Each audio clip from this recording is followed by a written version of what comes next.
Salut, j'espère que vous allez bien. Alors aujourd'hui avec Anna, on va vous parler d'un tueur en série en Australie, mais je me suis un tout petit peu perdue.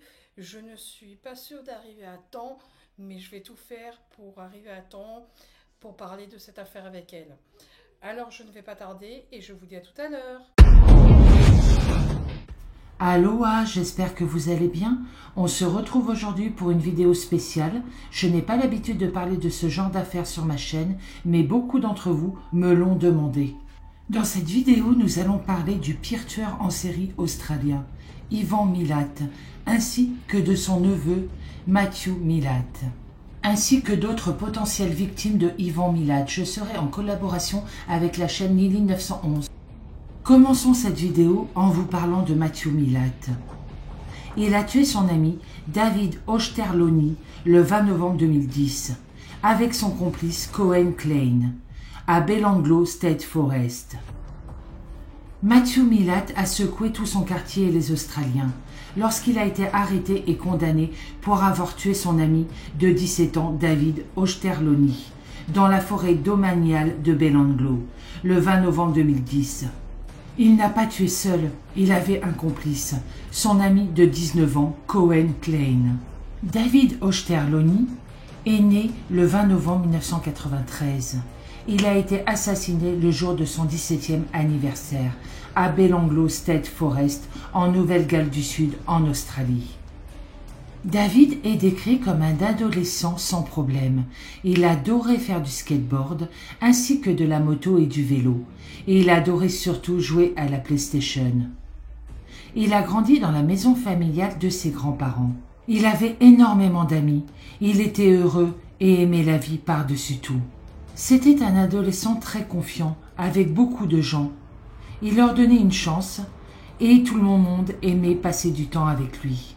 Quand David a commencé à fréquenter Matthew, sa grand-mère n'était pas d'accord. Il y avait quelque chose de bizarre chez lui, comme elle le déclara. En plus, il était associé à la famille de Ivan Milat. Elle dira à David qu'elle ne l'aime pas, qu'elle n'a pas du tout confiance en lui et qu'il y a quelque chose vraiment de bizarre chez lui. Elle lui répétera encore qu'il était lié à Ivan Milat, celui qui avait assassiné les backpackers. Mais David lui a répondu « Il faut toujours voir le bien chez les gens. Tu vois toujours le mauvais, mais imagine qu'il soit quelqu'un de bien, qu'il n'a rien à voir avec son oncle. » La famille de David était bien consciente des crimes d'Ivan Milat. Ils ont toujours considéré son petit-neveu Matthew comme un peu étrange. Mais bientôt, le comportement de Matthew va changer. Un après-midi, pendant que sa grand-mère était chez elle, elle a entendu crier, comme s'il y avait une bagarre à l'extérieur. Elle regarda par la fenêtre et elle vit Matthew attraper David à la gorge. Ils commençaient à se bagarrer. Elle est sortie et elle a commencé à crier après Matthew. C'est là que Matthew a foncé droit sur elle. Pour se protéger, elle a mis les mains devant lui et elle l'a repoussé. Et elle lui a dit « Maintenant tu montes dans ta voiture et tu ne reviens plus jamais ici ». C'est là qu'il a commencé à prendre sa voiture et à faire des passages devant sa maison 2 ou 3 fois par jour avant que le drame arrive. David a continué à passer du temps avec Matthew. Le samedi 20 novembre 2010, David fêta ses 17 ans avec sa famille. Pour David, ça a été une très belle journée, ainsi que pour sa famille. David est parti pour fêter son anniversaire avec des amis. Sa famille et ses amis ne reverront plus jamais David.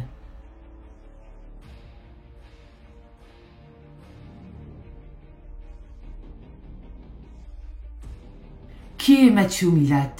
Il est né en décembre 1992 en Nouvelle-Galles du Sud en Australie. Ses parents, Peter Murphy et Deb Mulleman, auraient divorcé avant ou après la naissance de Matthew. Par conséquent, il a été élevé par son beau-père Scott Mulleman et a même pris son nom de famille. Matthew a fréquenté le Picton High School, Nouvelle-Galles du Sud, en tant que lycéen. Ceux qui l'ont rencontré le décrivent comme un enfant cool, facile, amical et extraverti. Mais tout cela changera à mesure qu'il vieillira. Matthew est le petit-neveu d'Ivan Milat.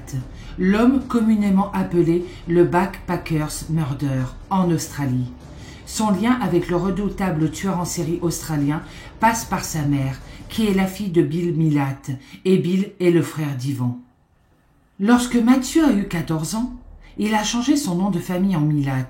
Il n'y a aucune confirmation si le changement de nom a été fait légalement ou s'il vient de commencer à l'utiliser. De plus, il y a des spéculations selon lesquelles il a changé le nom de famille parce que les choses n'allaient pas bien entre lui et son beau-père. Et donc, il voulait rester loin de lui, alors que d'autres estimaient qu'il commençait à s'intéresser à son grand-oncle Ivan. Un autre point est qu'il préfère souvent passer la plupart de son temps dans la forêt de Belanglo, qui se trouve être le territoire où Ivan a tué plusieurs victimes. Il est clair qu'il est vraiment fier de son lien avec les Milates, en particulier avec son oncle. Le soir du 20 novembre 2010, David Osterloni a quitté la maison, après avoir fêté ses 17 ans en famille dans la journée. Son intention était de passer du temps avec ses amis, Matthew Milat, Cohen Klein et Chase Day. Si seulement il avait su que passer du temps avec eux signifierait son décès, il serait probablement resté chez lui. Alors qu'il quittait son domicile, on a dit que son père en particulier lui avait dit de passer une bonne nuit et de rester en sécurité. Malheureusement, ces mots étaient les derniers mots qu'il entendrait jamais de son père. Ainsi Matthew est parti avec Matthew et Cohen, en pensant qu'il allait en ville que pour s'amuser, comme c'est le cas pour les anniversaires. Mais Matthew semble avoir une idée différente de la façon dont la soirée va se dérouler. Tout au long du chemin, Matthew n'arrêtait pas de se vanter. Il n'arrêtait pas de dire qu'ils allaient à Belanglo et que quelqu'un allait mourir là-bas. Cela aurait dû alerter David, mais il a pris ça pour une blague. Il pensait tout simplement que Matthew voulait l'impressionner. En arrivant à la forêt de Belanglo, tout était très sombre. C'est là que l'enfer pour David va commencer. Matthew et son complice sont descendus du véhicule, laissant Chase et David dans la voiture. Matthew a alors appelé David pour qu'il sorte de la voiture et se retrouve ensuite à l'arrière de la voiture. Dès que David est descendu de la voiture et a rejoint Matthew et Cohen à l'arrière de la voiture, Cohen a commencé à filmer avec son téléphone portable. Dès que David les a rejoints à l'arrière, Matthew le frappe au ventre avec une hache qu'il a cachée dans le coffre de la voiture. La hache a été utilisée à plusieurs reprises pour frapper David jusqu'à son décès. Après l'avoir tué, Matthew et son complice ont creusé une tombe peu profonde où ils ont enterré le corps de David. Ce qui dépasse l'imagination des gens, c'est la façon dont il a tué son ami et s'en vante. Un jour après le meurtre, il en a raconté l'histoire, disant qu'il avait fait ça pour que sa famille soit plus reconnue. Chase, l'autre garçon qui était assis à côté de David dans la voiture, en rentrant chez lui, a avoué tout de suite le meurtre à son père. Son père a alors immédiatement signalé l'affaire à la police. La police a récupéré le corps de David où il a été assassiné dans la forêt de Belanglo. 2 jours après le meurtre horrible de David, la police a informé sa famille. Ce même jour, le 22 novembre 2010, les coupables ont été arrêtés. Pendant sa garde à vue, il n'a montré aucun remords. Il voulait simplement ressembler à son oncle. Le 8 juin 2012, l'adolescent parent du tueur en série Ivan Milat passera les 30 prochaines années derrière les barreaux pour le meurtre de sang-froid de son ami d'enfance. En prononçant la peine de Matthew Milat et Cohen Klein devant la Cour suprême, le juge par intérim James Matthews a déclaré que le crime délibéré et prémédité avait été commis pour son plaisir personnel et que les 10 dernières minutes de vie de David étaient remplies d'horreur et de tourments inimaginables. Il a vécu l'enfer. Le juge Matthews a condamné Milat à un maximum de 43 ans, Klein à un total de 32 ans. Klein, dont le tribunal a entendu qu'il était fortement influencé par Milat, passera 22 ans derrière les barreaux. Milat et Glenn ont assassiné David à l'aide d'une hache à double lame dans la forêt domaniale de Belanglo en novembre 2010. Alors âgés de 17 et 18 ans à l'époque, ils ont plaidé coupables de meurtre. Le juge Matthews n'a accordé aucune remise pour le plaidoyer de culpabilité de Milat et a noté qu'il constituait toujours un danger potentiel sérieux pour la communauté. Comme dira le juge, il est impossible de décrire l'horreur du meurtre. Milat est tombé clairement dans la pire catégorie pour le cas de meurtre. Matthew Milat, pendant le procès, s'est réjoui du meurtre. Il a déclaré, je cite, « Tu me connais, tu connais ma famille, tu connais le nom de famille Milat, j'ai fait ce qu'ils ont fait. » Pendant le procès, le juge Matthews a déclaré que Milat ne semblait pas avoir de remords, ni d'expression sincère ou de regret pour son crime. Le tribunal a appris que le lieu du meurtre était très important pour Milat, car c'est là que son grand-oncle a attiré un certain nombre de personnes et les a assassinées. Le meurtre et les 15 minutes de supplice de David ont été capturés de manière obsédante sur un enregistrement audio du téléphone portable de Glenn. On peut y entendre David supplier, hurler de douleur. Le juge Matthews a déclaré que décrire l'enregistrement était comme glaçant. Et c'est un euphémisme. Tout le monde dans la salle était en pleurs. Le son de David criant à l'agonie était glaçant à l'extrême. On peut aussi entendre David qui essaie désespérément d'apaiser Milat. Milat avait écrit plusieurs poèmes pendant sa détention, dont un intitulé « Regard meurtrier » et « Du côté du mal », où il écrit « Un abri que vous devez chercher, si terrifié que vous pouvez à peine parler. » Un autre poème comprend le verset « Je ne suis pas déconcerté ». Le juge Matthews a déclaré que la poésie, très effrayante, semble raconter le meurtre. Il semble se délecter du souvenir de ce terrible événement. Le tribunal était rempli de la famille de David, ainsi que des membres de la famille de Milat, venus entendre la sentence. Le psychiatre Liod Bab a déclaré au tribunal lors de ses observations qu'il s'agissait d'un meurtre basé sur le tourment et la torture, avec un motif basé uniquement sur le frisson de tuer. Compte tenu du temps passé en garde à vue, Milat et Glenn seront éligibles à la libération conditionnelle en 2040 et 2032 respectivement. Ils ne se sont pas contentés de le tuer, ils l'ont terrorisé et tourmenté, a déclaré le grand-père de David. L'amour que j'ai pour lui et la haine que j'ai pour ces animaux, et encore les animaux ne font pas ça. Ils ne méritent aucune pitié. La mère de David, Donna Locke, sa grand-mère Sandra et son père également nommé David ont également parlé de leur chagrin et de leur douleur. Son père a rappelé la symétrie tragique de voir son fils enveloppé dans un drap blanc, dans le même hôpital où il l'avait bercé dans une couverture blanche lorsqu'il était bébé. Ce souvenir m'est revenu à l'esprit alors qu'il était allongé sur une table. Je voulais l'embrasser, mais je n'ai pas été autorisée parce que son corps était devenu une pièce à conviction.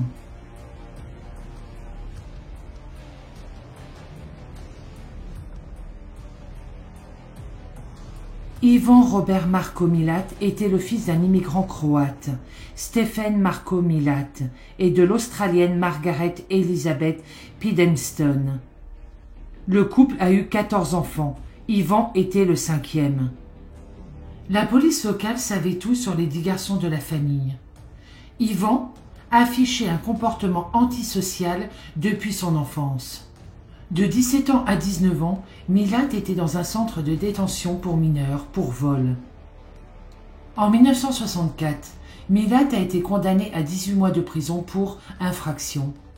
Un mois après sa libération, il a été de nouveau arrêté pour vol de voiture et condamné à 2 ans de travaux forcés. En septembre 1967, à 23 ans, Milat est condamné à 3 ans pour vol. En avril 1971, il a été accusé d'avoir enlevé 2 autostoppeurs de 18 ans et d'avoir violé l'un d'entre eux. En attendant son procès dans cette affaire, Milat a été impliqué dans une série de vols avec certains de ses frères, avant de simuler son suicide et de s'enfuir en Nouvelle-Zélande, où il est resté pendant 1 an. Milat a été de nouveau arrêté l'année suivante. Mais les poursuites contre lui ont échoué devant les tribunaux, grâce à son avocat. Après avoir obtenu un emploi de chauffeur de camion, Milat a rencontré et épousé une jeune fille de 16 ans, qui portait le bébé de son cousin. Elle a quitté Milat en 1987 en raison de violences conjugales, et le couple a divorcé en octobre 1989. Au moment des premiers meurtres, Milat travaillait par intermittence depuis 20 ans pour la Road Traffic Authority, dans toute la Nouvelle-Galles du Sud. Jusqu'au milieu des années 1990, l'autostop en Australie était considéré comme un moyen de transport aventureux et peu coûteux, voire totalement sûr. Encouragé dans les années 1980 par des campagnes touristiques réussies telles que String of the Barbie et des articles dans des publications de voyage telles que Lonely Planet, les routards au budget limité ont cherché des moyens de voyager à bas prix, comme l'achat de voitures d'occasion ou l'utilisation de bus. Cependant, des cas australiens non résolus de personnes disparues, comme celui de Trudi Adams en 1978, Tony Jones en 1982, Naoko Honda en 1987 et Anna Rosa Liva en 1991, conduit à ceux qui font de l'autostop de voyager avec plusieurs personnes pour des raisons de sécurité. Trudi Janet Adams a disparu aux premières heures du 25 juin 1978, après avoir assisté à une danse de Newport Surf Life Saving Club, Nouvelle-Galles du Sud, en Australie. Elle a quitté l'événement tôt avant de rentrer chez elle en autostop. Elle a été prise en autostop sur la route Barrenjoey Road et n'a pas été revue depuis. Sa disparition a déclenché la plus grande recherche de personnes disparues de la Nouvelle-Galles du Sud à l'époque, a suscité une attention médiatique nationale étendue et finalement une récompense de 250 000 $ australiens. Les parents et l'ex-petit ami de Trudi Adams, Stephen Norris, ont signalé sa disparition le 25 juin 1978, après qu'elle ne soit pas rentrée chez elle. Bien que la police ait d'abord cru que la voiture dans laquelle elle est entrée c'était une fourgonnette combi verte, Norris, en tant que principal témoin oculaire, a déclaré qu'il l'avait vue entrer dans une fourgonnette Holden 1977, de couleur claire. Dans les jours qui ont suivi, un certain nombre de femmes victimes d'agressions sexuelles, qui avaient été agressées par 2 hommes déguisés, ont commencé à signaler à la police une série de crimes alors inconnus. Les enquêteurs ont alors soupçonné que la disparition de Trudi était liée aux 14 agressions 71 et 1978 et peut également être liée à une tentative d'attaque contre un autostoppeur plus tôt le soir de la disparition de Trudi.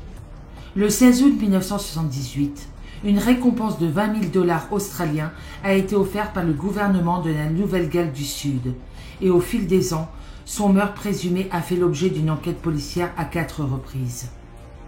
En 1992, l'affaire a été réouverte sur la base d'un intérêt, recentré sur l'éventuelle implication du fourgon vert combi.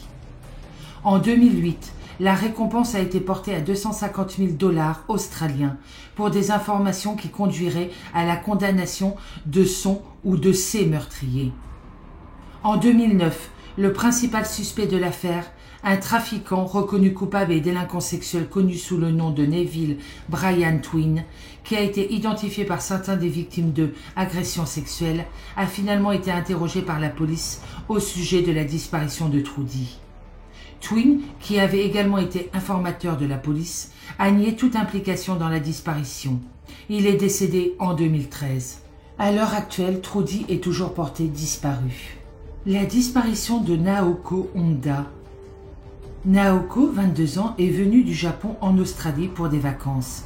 Elle séjournait à Sydney et a été vue pour la dernière fois le 2 juin 1987, dans le Queensland.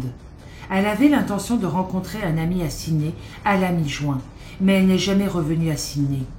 Les affaires et le passeport de Naoko ont été retrouvés dans son appartement de Sydney. Il y a eu une observation de Naoko en 1988, faisant de l'autostop vers le nord de la Sunshine Coast. Malheureusement, elle est toujours portée disparue. La disparition d'Anna Rosa Liva.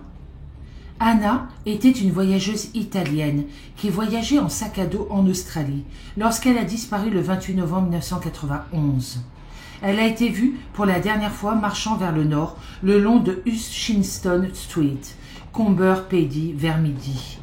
Elle n'est arrivée en ville en bus que la nuit précédente. Malgré une enquête policière, aucune trace d'elle n'a été retrouvée. La police pense qu'Anna a été soit enlevée, soit est montée volontairement dans un véhicule. Au moment des premières découvertes dans la forêt de Belanglo, plusieurs autres routards avaient également disparu. Un cas impliquait un jeune couple victorien de Frankston, Deborah Everett et James Gibson, qui avait disparu depuis son départ de Sydney pour Confess, près d'Albury, le 30 décembre 1989. Décembre 1989 à Frankston, dans la banlieue de Melbourne, dans l'État de Victoria. James Gibson, 19 ans, écologiste et artiste, faisant très attention à la planète, veut participer au Confest, un festival fréquenté par des militants écologistes et des hippies, et James propose à son amie Deborah de l'accompagner. Ils avaient prévu de rencontrer des amis, mais ne sont jamais arrivés. Lorsque ni l'un ni l'autre n'ont pris contact avec leur famille dans les semaines qui ont suivi, leurs proches ont déposé un rapport de personnes disparues. La police n'a pas été immédiatement concernée. Les 5 autres victimes ont suivi des parcours similaires. Simone Smith, 21 ans d'Allemagne, a quitté Sydney pour Melbourne le 20 janvier 1991. Elle devait retrouver sa mère à l'aéroport de Melbourne 4 jours plus tard. Gabor Nengenbauer, 21 ans, et Adja Abschied, 20 ans, également allemands, ont quitté Sydney le matin de Noël de 1991. Le couple devait faire le trajet de 4000 km jusqu'à Darwin avant de retourner à Munich un mois plus tard. Ils ne sont jamais montés dans l'avion. Caroline Clark, 21 ans, de Surrey, et Joanne Walters, 22 ans, de Maesteg au pays de Galles, se sont rencontrés dans une auberge de routard à King Cross, à Sydney, et y ont partagé un appartement. Elles avaient fait de l'autostop ensemble plusieurs fois en Australie, dans la petite ville de Mundera à Victoria et sur le chemin de la Tasmanie, Sydney, pour se diriger vers le sud en direction de Victoria ou de Perth en Australie occidentale. Lorsque des semaines se sont écoulées sans aucun contact avec leurs parents, les 2 familles sont passées à l'action, alertant la police au Royaume-Uni et en Australie et utilisant les médias pour susciter l'intérêt pour l'affaire. Il n'a pas fallu longtemps aux journalistes pour commencer à lier leur disparition à d'autres cas. En avril 1992, une émission de télévision australienne a suivi les parents de Nengenbauer alors qu'ils cherchaient leur fils, pointant du doigt d'autres routards disparus. Le 19 septembre 1992, dans la forêt de Belanglo, d'une surface de 4000 hectares, 2 Australiens qui s'entraînent pour une course d'orientation tombent sur un corps en décomposition. La police qui arrive sur place indique que la cause du décès est d'origine criminelle. Grâce à son dossier dentaire, la victime est identifiée. Il s'agit de Joanne Waters, la voyageuse du pays de Galles qui avait disparu 5 mois plus tôt. Mais aucune trace de Caroline Clark, l'Anglaise qui était avec Joanne. Le lendemain, les enquêteurs fouillent la zone. C'est là où ils repèrent des chaussures de marche qui dépassent d'un tas de bois. Le corps de Caroline sera retrouvé. Suite aux 2 corps retrouvés, une enquête criminelle est ouverte. C'est le début de la plus terrifiante affaire australienne. Les enquêteurs fouillent la zone des crimes à la recherche d'indices, mais cela est très difficile. En faisant leurs recherches, ils récupèrent 6 mégots de cigarettes de la marque Long Beach et aussi une douille de calibre 22 Winchester. Les indices seront mis sous scellé. Les enquêteurs verront également un tas de cendres entourées de pierres, comme si quelqu'un avait fait du feu. Le médecin légiste procède aux autopsies de Caroline et Joanne. Joanne a été sauvagement assassinée. L'examen révèle que Joanne a été ligotée, étranglée et poignardée dans le dos et la poitrine. La aorte et les poumons ont été transpercés. 2 côtes ont été coupées. Le légiste en déduira que son meurtrier a une grande force physique. Elle a reçu 14 coups de couteau. 2 ont sectionné la moelle épinière au niveau de la nuque. Joanne a probablement subi une agression sexuelle. Son t-shirt était relevé et sa culotte a disparu. Pour Caroline, elle était attachée les mains au-dessus de la tête. Sa tête était recouverte d'un t-shirt. Caroline a reçu 10 projectiles de balles dans la tête à bout touchant. Ces balles ont été tirées de 3 directions différentes. 4 sur le côté gauche, 3 sur le côté droit et 3 à l'arrière de la tête. Le légiste constate que Caroline a reçu un coup de couteau dans le dos, mais un seul. Suite à une expertise, l'arme qui a été utilisée est une carabine semi-automatique Ruger 10-22 équipée d'un silencieux. Un profiler interviendra dans cette enquête, le docteur Ron Milton. Pour le docteur Milton, il n'y a aucun doute, ce tueur est un sadique extrêmement dangereux. Mais pour lui, vu le mode opératoire des 2 crimes, il y a eu 2 armes utilisées, un couteau et une arme à feu. Voilà ce qu'il fait aussi penser au docteur Milton qu'il y aurait 2 personnes impliquées. Aucune affaire des 2 touristes ont été retrouvées, ni leur sac à dos, ni leur matériel de camping. Malheureusement, suite à tout ça, les recherches vont être arrêtées. 1 an après, octobre 1993, l'enquête n'avance pas, faute de preuves. Bruce Prayer est un habitant du coin. Il décide de faire des recherches lui-même, ayant été très choqué par ce double meurtre. C'est là, en fouillant, qu'il tombe sur un crâne à 600 mètres des corps de Caroline et Joanne. Il l'apportera immédiatement à la police, qui arrivera par la suite sur place. Les policiers, en arrivant sur place, trouveront 2 squelettes, incomplets, recouverts par des branches. Des hélicoptères commencent à survoler la zone. Des examens dentaires permettront d'identifier les 2 corps comme étant ceux de Deborah Everest et de James Gibson, le couple qui avait disparu 4 ans plus tôt, en décembre 1989. L'autopsie des corps montreront qu'ils ont vécu un vrai supplice. Deborah a été trouvée en position fétale, les mains attachées, dans le dos. Les causes de la mort sont multiples. Elle a été battue par un objet contondant, ainsi que 2 fractures à la tête et une autre à la mâchoire. L'os frontal a 4 marques causées par une lame. Une évoque un coup de sabre ou d'épée. Elle a été également poignardée dans le dos, ce qui aurait percé le cœur ou l'aorte. James a été poignardé à la colonne vertébrale. Plusieurs vertèbres ont été tranchées. À l'époque de la disparition du couple, les policiers avaient retrouvé le sac à dos et l'appareil photo de James à Galston Gorge, au nord de Sydney. Les objets étaient placés au bord d'une route. La Task Force R va enquêter sur ces affaires. Ils mettent en place un numéro d'appel pour toute personne qui aurait des informations du Sud, à toute personne qui fournira des informations qui permettront de retrouver le ou les responsables. Les policiers vont faire un énorme travail de recherche dans la forêt de Belanglo. Ils utilisent également des chiens. Le 1er novembre 1993, les policiers ont fouillé près de 22 km² de forêt, malheureusement sans rien trouver. Jusqu'au jour où ils vont trouver une boîte de cartouches Winchester Winner calibre 22, ainsi que des douilles du même calibre. Ils vont également retrouver un jean de couleur rose et un crâne avec un bandeau mauve. Grâce au schéma dentaire, le crâne va être identifié comme celui de Simone Schmidl, la jeune Européenne qui avait disparu. Malheureusement, elle a subi le même sort. Sa colonne vertébrale a été sectionnée. Le sac à dos et le matériel, là encore, sont manquants.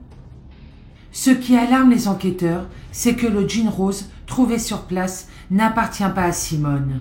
Ce jean ressemble beaucoup à celui que portait Angea Abschied, une autre touriste allemande disparue, avec son compagnon Gabor Navibauer. Désormais, ce sont environ 300 policiers australiens qui fouillent la zone.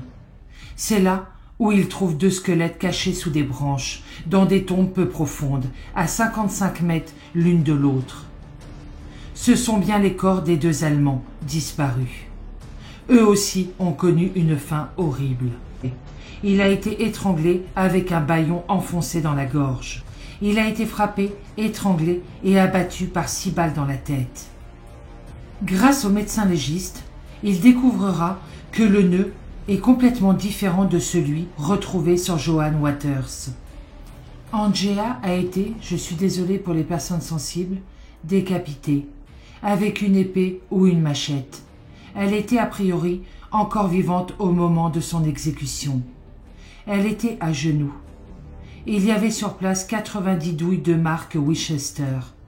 Ils ont également découvert une paire de menottes artisanales, faites de cordes et de câbles électriques.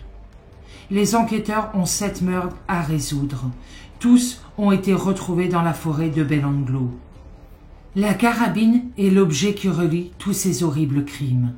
Tous ces meurtres sont certainement l'œuvre d'un seul meurtrier pour l'instant inconnu. Pour les enquêteurs, il devient très urgent de l'arrêter, car au fur et à mesure des corps, le meurtrier est de plus en plus sadique et fifier le propriétaire de la carabine Ruger 10-22. La police va dresser la liste de tous les propriétaires de cette carabine, saisir les armes et de procéder à des tests balistiques pour comparer ces armes et trouver une correspondance avec les munitions trouvées sur place. Le problème, cette information va vite être mise en avant par la presse. Donc le propriétaire de cette arme à feu peut vite s'en débarrasser. Les enquêteurs sont furieux. Ils trieront environ 10 000 fiches enregistrées. Ils arriveront à en sortir quelques-unes intéressantes, de 2000 personnes. La police va s'intéresser à 3 personnes. La première personne se prénomme Paul Miller. Il travaille dans une usine de plastique de la région et il a une mauvaise réputation. C'est un homme qui est souvent alcoolisé, même drogué au travail. Ses collègues ont peur de lui. Il aime les armes à feu. Chaque week-end, il pratique le tir sur sa propriété. Il a fait certaines déclarations inquiétantes. Le 21 septembre 1992, alors qu'à son travail, ses collègues parlent de la mort des touristes. Miller a dit « Ils n'ont pas encore trouvé les 2 Allemands. Il y a d'autres corps là-bas. » C'est seulement 13 mois plus tard que les 2 touristes allemands seront retrouvés par la police dans la forêt de Belanglo. Ses collègues, ayant peur de lui à l'époque, n'osent rien dire. C'est la femme d'un de ses collègues qui préviendra la police. La police fera une enquête sur lui. Ils apprendront que son véritable nom est Richard Milat. La deuxième personne suspectée. En octobre 1993, un étrange témoignage. Un policier étant au club de tir de Boro pour interroger les propriétaires de la fameuse Ruger 10-22, c'est là qu'une personne s'approche du policier et lui explique qu'il a vu quelque chose d'étrange dans la forêt de Belanglo. Il fera une déposition au commissariat. Il expliquera que le 26 avril 1992, aux alentours de 16 heures, il avait quitté le stand de tir. Il roulait sur un chemin forestier qui traversait la forêt de Belanglo, quand il aurait croisé 2 véhicules se dirigeant vers la forêt, une Ford Chocolat et un 4x4 Nissan ou Holder Navara, beige et marron. Lorsque le véhicule serait passé à côté de lui, il remarquera sur la banquette arrière une femme blanche dans la vingtaine bâillonnée. Il avait déjà vu plusieurs fois ces véhicules dans cette même forêt et que les occupants de ces voitures avaient des armes à feu. Le témoin serait en fait Alex Milat. La police a commencé à surveiller la maison de Milat à la rue Sinadar le 26 février 1994. Ils ont appris que Milat avait récemment vendu son 4 roues motrices, un Nissan Patrol en argent peu de temps après la découverte des corps de Clark et Walter. La police a également découvert que Milat avait travaillé au moment des attaques et de nombreux témoins ont attesté de son obsession pour les armes. Le frère de Milat, Bill, dont Ivan a souvent fait utiliser son identité pour des immatriculations de travail ou de véhicules, a été interrogé. Lorsque le lien avec l'attaque de Paul Ognon a été découvert, Ognon s'est envolé pour l'Australie pour aider les enquêteurs. Le 5 mai 1994, Polonion a identifié positivement Ivan Milat comme l'homme qui a tenté de l'agresser après l'avoir ramassé sur la route. Cela a suffi à arrêter Milat. Pour ce faire, 50 policiers ont encerclé le domicile de Milat, y compris des officiers lourdement armés de l'unité des opérations tactiques.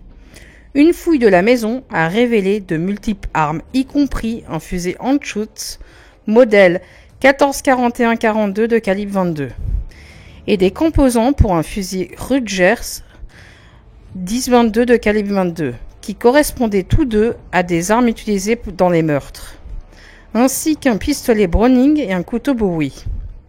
On a également trouvé des sacs de couchage, une tente, de l'argent étranger, du matériel de camping et des caméras qui appartenaient tous aux victimes. Des maisons qui appartenaient à la mère de Milat et à 5 de ses frères ont été perquisitionnées simultanément par plus de 300 policiers, trouvant un total de 24 armes, 250 kg de munitions et plusieurs autres objets appartenant aux victimes. Traduit en justice le 23 mai, mais n'a pas plaidé. La semaine suivante, il a été accusé des meurtres de Routard. Le 28 juin, il a licencié son avocat et a demandé de l'aide juridique. Pendant ce temps, Richard et Walter Milat ont été jugés pour des accusations d'armes, de drogue et d'objets volés en relation avec des objets trouvés sur leur propriété concernant les meurtres et a duré jusqu'au 12 décembre, au cours de laquelle plus de 200 témoins ont comparu. Le 26 mars 1996, le procès de Milat a débuté à la Cour suprême de Nouvelle-Galles du Sud, poursuivi par Mark Tedeschi. Sa défense a fait valoir que malgré la preuve, il n'y avait aucune preuve que Milat était coupable et a essayé de rejeter le blâme sur d'autres membres de la famille Milat, à savoir Richard. 145 témoins ont pris position, y compris des membres de la famille Milat, qui ont tenté de fournir des alibis. Après 18 semaines de témoignages, le 27 juillet 1996, le jury a reconnu Milat coupable des meurtres. Il a été condamné à la prison à perpétuité pour chaque chef d'accusation, sans possibilité de libération conditionnelle, et a été reconnu coupable de tentative de meurtre, de faux emprisonnement et de vol qualifié de polonion, pour lesquels il a reçu 6 ans de prison chacun. Lorsque Milat est arrivé à la prison de Maitland, il a été immédiatement battu par un autre détenu. Environ un an plus tard, il a tenté de s'échapper avec le trafiquant de drogue, condamné et ancien conseiller de Sydney, George Savas. Le plan a échoué et Savas a été retrouvé pendu dans sa cellule le lendemain. Et Milat a été transféré à la super prison à sécurité maximale de Goulburn en Nouvelle-Galles du Sud. En novembre 1997, Milat a fait appel de ses condamnations en raison d'une violation de son droit à la représentation juridique, mais la Cour d'appel criminelle de la Nouvelle-Galles du Sud l'a rejeté. En 2004, Milat a déposé une demande auprès de la Haute Cour pour obtenir une autorisation spéciale d'appel pour de nouveaux motifs. Cette décision a été rejetée et en octobre 2005, sa dernière voie d'appel a été refusée. 2 appels ont été rejetés en 2006 et un autre en novembre 2011. Le 26 janvier 2009, bon appétit bien sûr, Milat s'est coupé le doigt avec un couteau en plastique, avec l'intention de l'envoyer par la poste à la Haute Cour pour forcer un appel.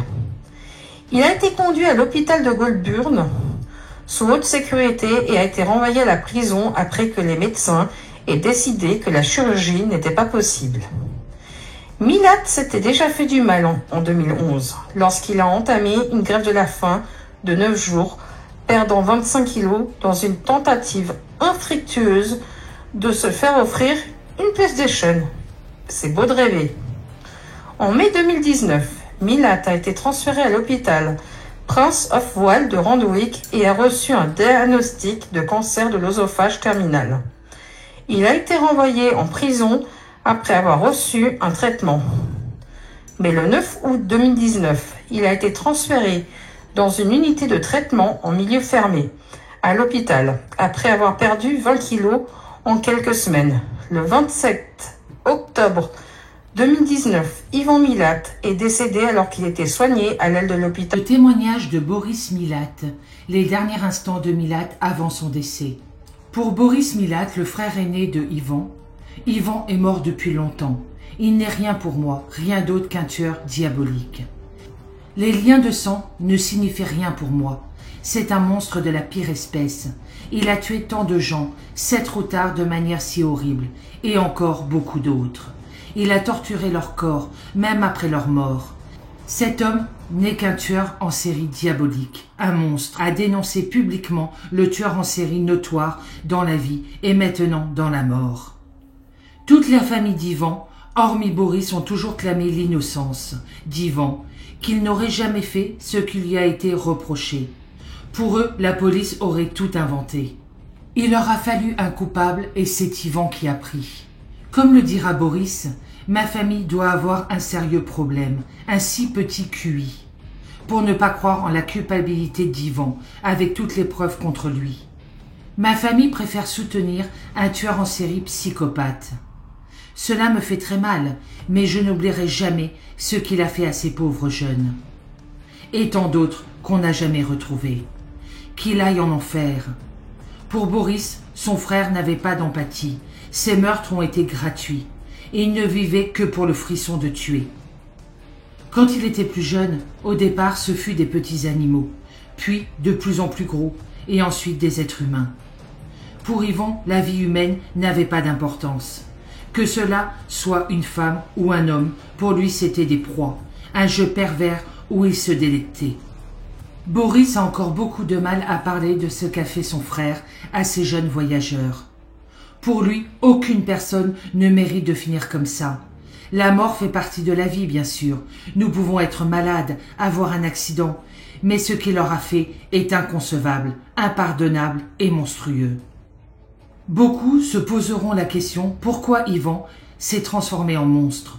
Pour son frère, c'est dès sa naissance qu'il avait un problème, quelque chose qui n'allait pas dans sa tête.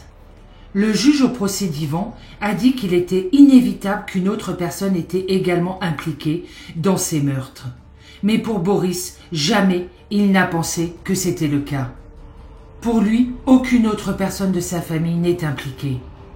Pourtant, les policiers ont suspecté 2 de ses frères, Richard et Wally. Pour Boris, aucun des 2 n'aurait été capable de faire ça. Pour Boris, Ivan était seul et assez fort pour neutraliser ses victimes, surtout en les menaçant d'une arme. En pleurs, Boris explique « La terreur et la douleur que les jeunes ont été forcés de subir étaient inimaginables. La chose la plus terrible dans la façon dont ils sont morts est que leur moelle épinière a été coupée, ne les tuant pas, mais les paralysant. Par rapport aux autopsies, ils sont restés a priori un certain temps paralysés. Ils n'ont pas été tués instantanément. Le tueur a pris tout son temps. Qui ferait ce genre de choses? Les détails effrayants nous ont tous consternés, mais hantera à jamais les parents des victimes.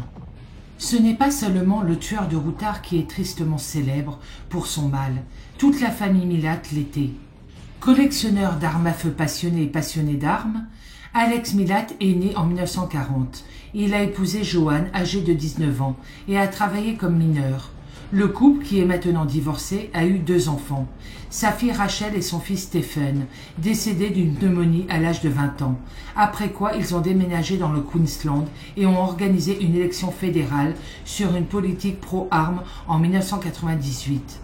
Il vit maintenant à la ville de Palmwood, dans la région de la Sunshine Coast du Queensland. C'est la dénonciation d'Alex Milat au poste de police de Brown Hall, dans les hautes aires du sud de la Galles du Sud, en 1992, qui a lancé l'enquête qui a conduit à l'arrestation et à la condamnation de son frère tueur en série. Il essayait juste d'être un bon citoyen lorsqu'il a dit avoir vu 2 véhicules entrer dans la forêt domaniale de Belanglo, contenant environ allemands vivantes correspondaient à celles de Caroline Clark et Joanne Walters, 2 routards britanniques dont les corps ont ensuite été retrouvés dans la forêt.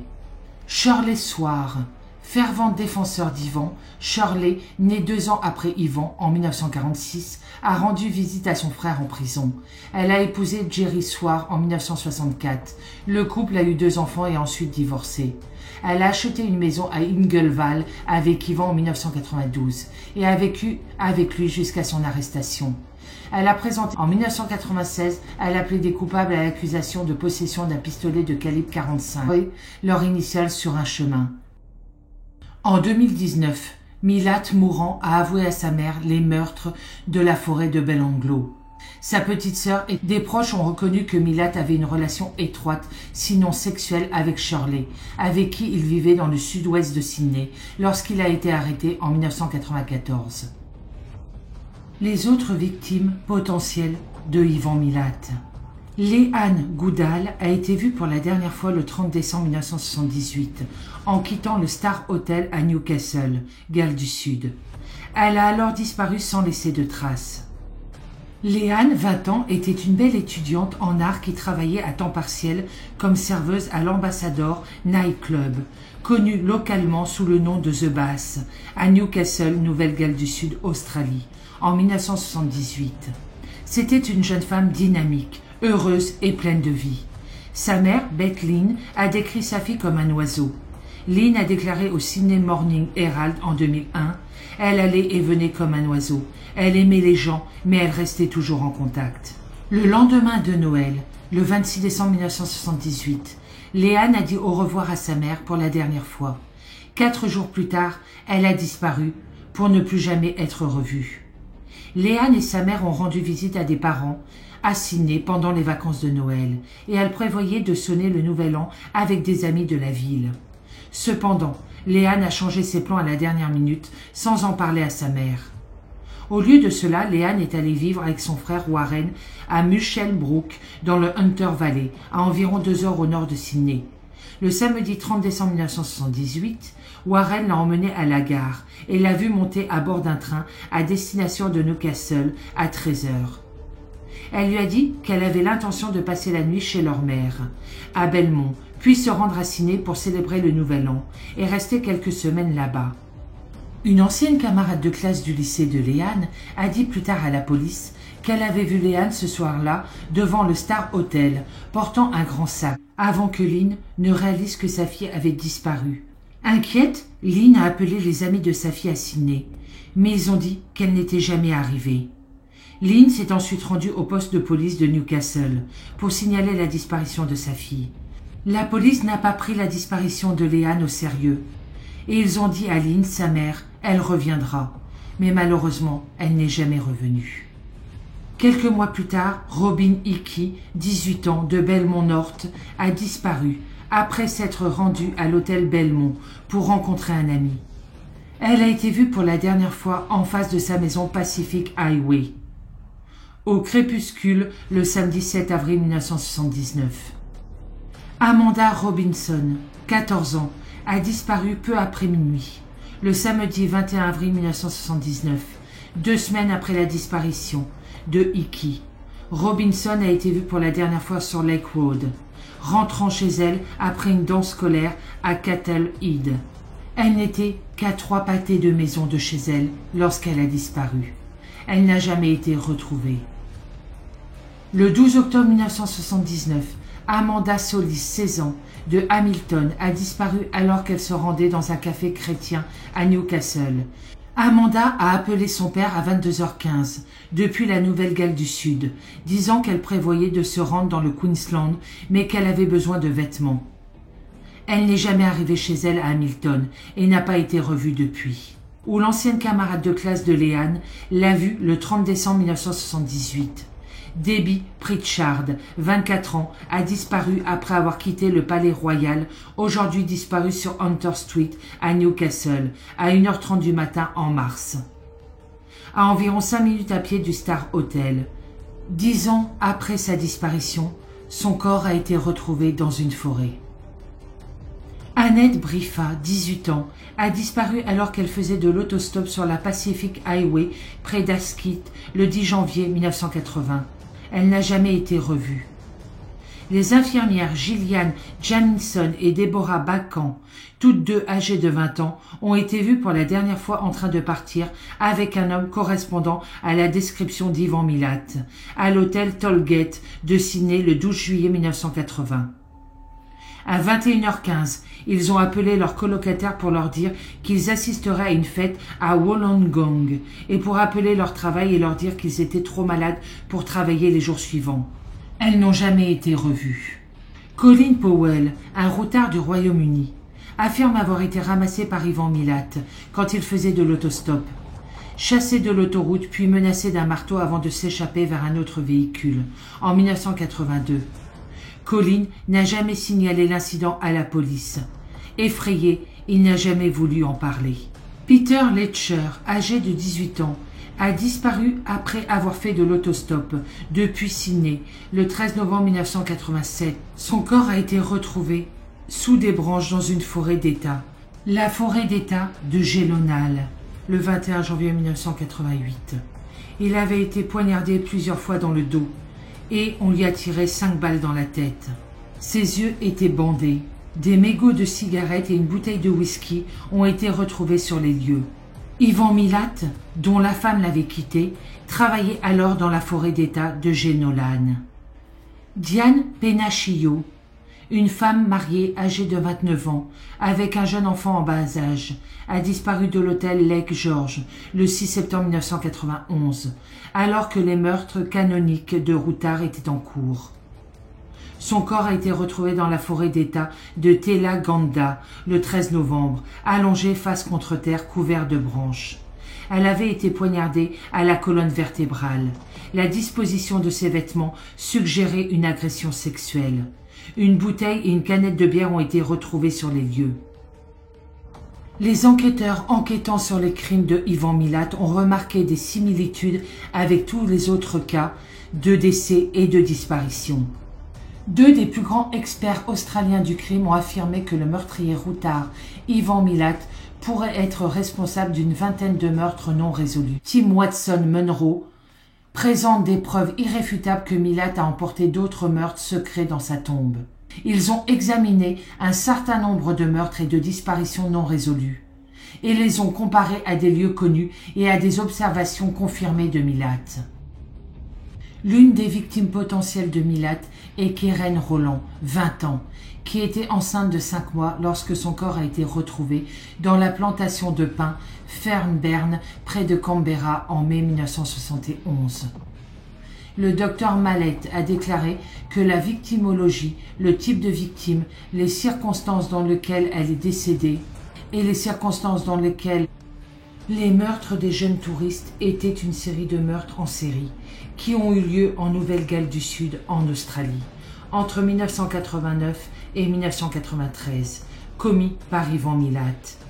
Les corps des 7 jeunes dans la forêt d'État de Belanglo, à 15 km au sud-ouest de la ville de Berrima, en Nouvelle-Galles du Sud. 5 des victimes étaient des routards étrangers, genre australiens de Melbourne. Milat a été reconnu coupable des meurtres le 27 juillet 1996 et condamné à 7 peines consécutives à perpétuité, ainsi qu'à 18 ans sans libération conditionnelle. Il est décédé en prison le 27 octobre 2019, n'ayant jamais avoué les meurtres dont il a été condamné. Que toutes ces victimes reposent désormais en paix. C'est la fin de cette vidéo. On vous souhaite une très bonne fin de journée. On vous dit à bientôt dans une prochaine vidéo et surtout prenez soin de vous.